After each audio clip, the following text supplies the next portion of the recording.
ನಮಸ್ಕಾರ ಎಲ್ಲರಿಗೂ. ಲಾಸ್ಟ್ ನಾವು ಮಾಡಿದಂತ ವಿರಾಟ್ ಸ್ಪ್ಲೆಂಡೆನ್ಸ್ ಬೀಟಾ ಬ್ರೀಡಿಂಗ್ ಫೇಲ್ ಆಗಿತ್ತು. ಈಗ ನೆಕ್ಸ್ಟ್ ನಾವು ರೆಡ್ OHM ಬೀಟಾ ಬ್ರೀಡಿಂಗ್ ಮಾಡೋನು ಬರ್ರಿ. ಟಬ್ನ್ಯಾಗ ಕಂಡೀಷನ್ ಮಾಡಿ ಇಟ್ಟಿರುವಂತ ವಾಟರ್ ಹಾಕೋಬೇಕ್ರಿ. ಈ ವಾಟರ್ಗೆ ಆಲ್ರೆಡಿ ನಾನು ಮೆಥಿಲಿನ್ ಬ್ಲೂ ಮತ್ತು ರಾಕ್ ಸಾಲ್ಟ್ ಆಡ್ ಮಾಡೀನಿ. ಈ ವಾಟರ್ ಕಂಡೀಷನ್ ಹೆಂಗ್ ಮಾಡೋದು ಅಂತ ಗೊತ್ತಿಲ್ಲ ಅಂದ್ರೆ ನನ್ನ ಪ್ರೀವಿಯಸ್ ವಿಡಿಯೋ ನೋಡ್ರಿ. ನೆಕ್ಸ್ಟ್ ಒಂದು ಪ್ಲಾಸ್ಟಿಕ್ ಪೇಪರ್ ಪೀಸ್ ನ ಕಟ್ ಮಾಡಿ ಸೈಡ್ ಟಬ್ಬಿಗೆ ಅಂಟಿಸ್ಬೇಕು.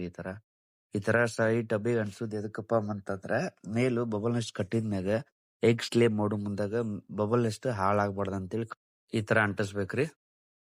ಆಮೇಲೆ ಒಂದು ಗ್ಲಾಸ್ ತಗೊಂಡು ಗ್ಲಾಸ್ ಒಳಗ ಈ ನೀರ್ನ ಯೂಸ್ ಮಾಡ್ಬೇಕು.